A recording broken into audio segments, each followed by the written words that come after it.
so far has not materialized.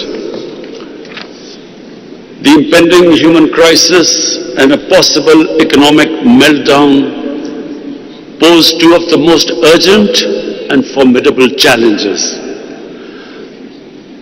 And the transition of Afghanistan from a country dependent upon foreign aid and an economy, a war economy, transition from that to a sustainable economy is going to be another huge challenge.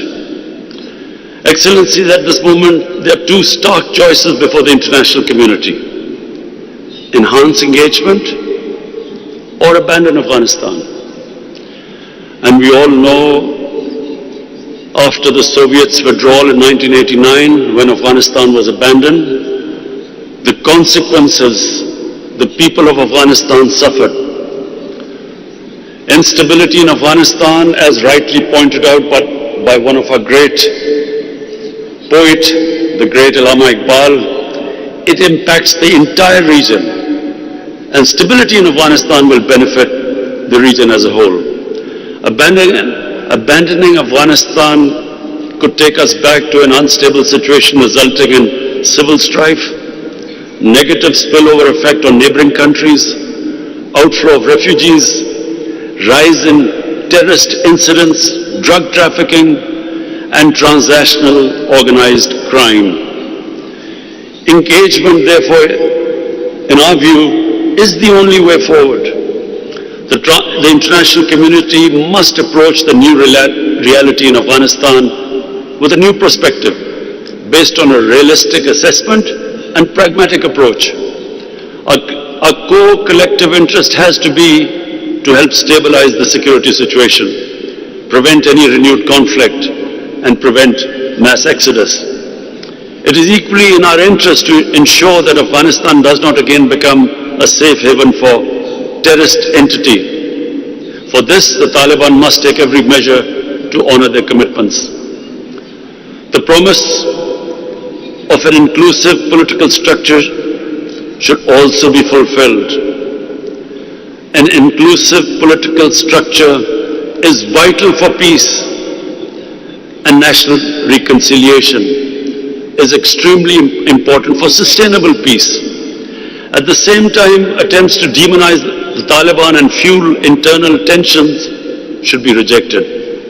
Such a myopic and unwise approach being adopted by some will only compound the challenges, not resolve them.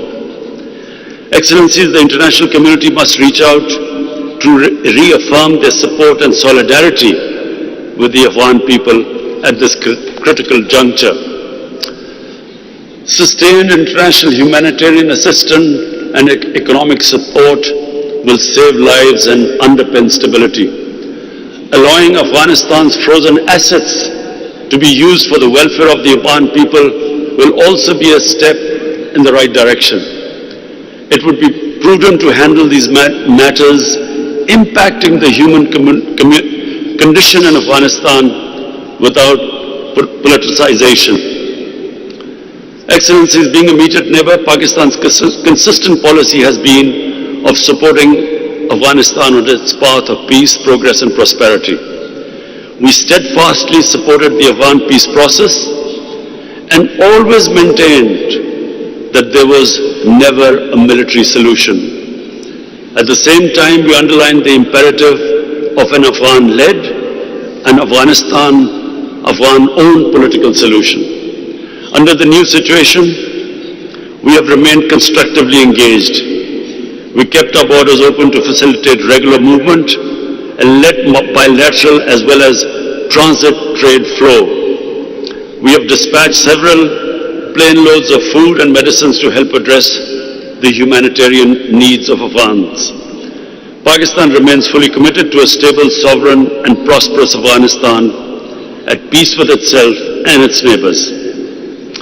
Excellencies, the SCO and the CSTO naturally have a vested interest in secure borders, a region free from terrorist threat, and an enhanced economic integration and connectivity. So today, let's all work in tandem to assist Afghanistan on its way to peace, stability and prosperity, and pray, let us all pray that the people of Afghanistan will finally, after 40 years of strife, see peace and stability. Thank you. नाज़रीन, वज़ीर आज़म इमरान खान का अफगानिस्तान के मौजू पर